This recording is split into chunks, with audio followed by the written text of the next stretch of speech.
they would go out to the counties and hold meetings for the farm wives and the housewives to do a better job of what they were doing. In other words, it was helpful. They did demonstrations on how to can, how to freeze vegetables, how to make a garden, how to sew slip covers, whatever. These women could sign up, and women in the Cooperative Extension. Can I sign up today? They still have it. And they also had other branches of the Extension Service, which included children. They had 4-H clubs, which were activities for the farm kids. Because you see, in those days, at that time, farmers were isolated in somewhat.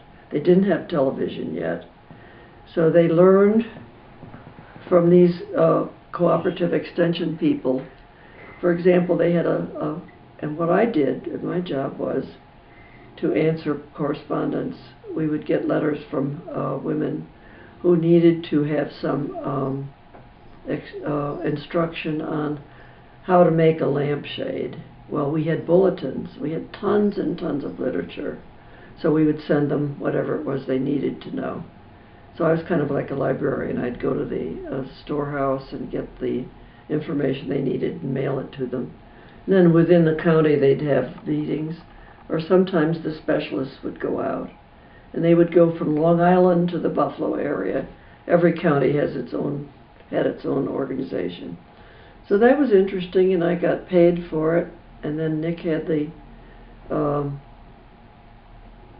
research job, and we had a low rent, so we were doing pretty well. And he was still in school, though, too, right? He was still in school, yeah, and he had a job. Sometimes he was an assistant, graduate assistant, and he would be in charge of helping the professor with the lab work or grading the papers. But he got $100 a month for that. Well, that wasn't much. How could you live on $100 a month? So, and they put it in the bank, and I don't even think he got to see the check. But somehow we managed, and my mother was so good. We used to call her and Gloria would remember, she was always sending boxes, and they would be tied up with string like you would not believe, with double knots and double cord and all kinds of labeling. So she'd send us boxes of nice fresh tomatoes or something. Oh, she mailed them? Did she mail things like tomatoes? Oh, yeah, sometimes. Wow. Well, she knew exactly when the mail was going to be picked up and when it would be delivered. So usually it would come pretty fresh, or she'd pick them green. And she was always good about sending stuff. And then when I had been in college and she had an apartment there, she met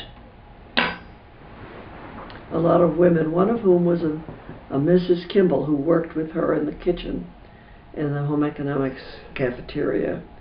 So Mrs. Kimball was a lovely woman who made my mother feel that she had a friend that she could call on.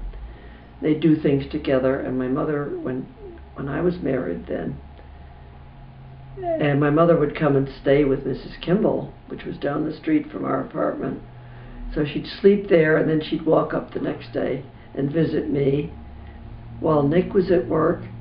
And then, of course, when we had Gloria, she was delighted she would come and help out with Gloria. So, and that was the year after we were married. We were married in July, and Gloria was born a year from July. Let's see. In October. So we were married a year in July. We had her in October. So that was a happy time, but not a real good time, because we had so many close neighbors that they'd hear the baby cry in the night. And that made me nervous, because I was afraid she'd disturb them. And plus we were on the 3rd floor, and it was awfully hard to get all that paraphernalia up and down the stairs to take her for a walk in the carriage. And Nick was working a lot, so you were with Gloria. Yeah, he was doing research for his master's degree some of the time. So he'd come home and eat supper, but he'd go spend the whole evening at the lab.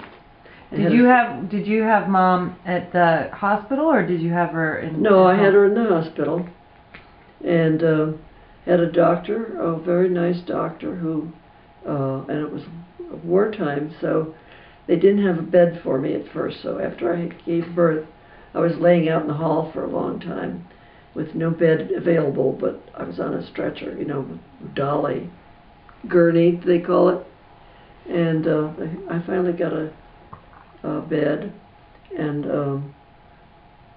I developed a fever almost immediately, so I could go home. So I was in the hospital about 2 weeks, which is rare. Now you would never stay 2 weeks with a baby. Like Ginny came home the next day, I think.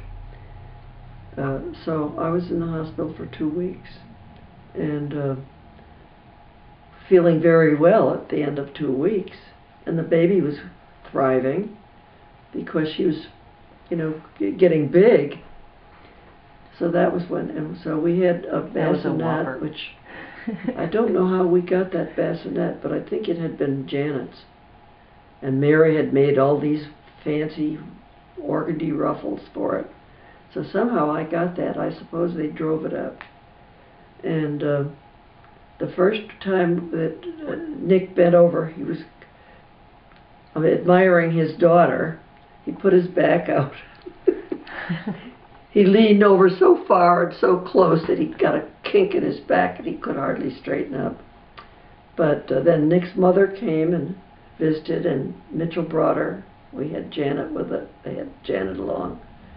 And that was fun, but... Mom, I remember when you said she used to come on the train with a box filled with grape leaves and stuff? Yeah, she and her, well, when we were first married, before we had you, we had a friend named Lincoln Duguid. He was half white and half colored. He was lighter than Nick, and he was one of Nick's best friends. And he was neat to know because he had a car. So he got Nick to the train station to meet Selma and Tawfiq. And they get off the train from New York, the Lehigh Valley. And he's carrying this cooking pot, which I still have, this huge pot. And of course, tucked inside were, I guess, some dried eggplant bundles and maybe some bread, bread. And it wasn't like a hot pot full of food. Yeah, but the lid, they figured everybody had to have a pot that big to make the kusa and the wada anab. So that was what they brought. And they stayed in a room around the corner. See, Nick worked at the store called Egan's, which was a grocery store. And he got friends with Egan. And Egan had a house that he would rent a room occasionally, as opposed to a hotel. They didn't stay long because they weren't comfortable, but that was okay. They got to see where we lived, and especially Mother, because Nick was her baby. She had to see that he was okay, and this poor Nicholas, he married that Ya haram. Ya haram, he married a Filaheen. But then she would always take over. She'd have to cook something, and of course, Nick loved that. That was her. She was a good cook, wonderful cook. So they came, but I don't remember any other visits. But anyway, we had Lincoln. We had another couple. So everybody that we went around with was black or half black, and we were right at home with them. They came to our house to eat, and they were all, of course, in advanced degree programs. And Link got his doctorate, and he went back to St. Louis, which was his home. And I heard from him for years and years. He was doing cancer research and developing some medicines that would kill cancer, and whether or not he ever patented them or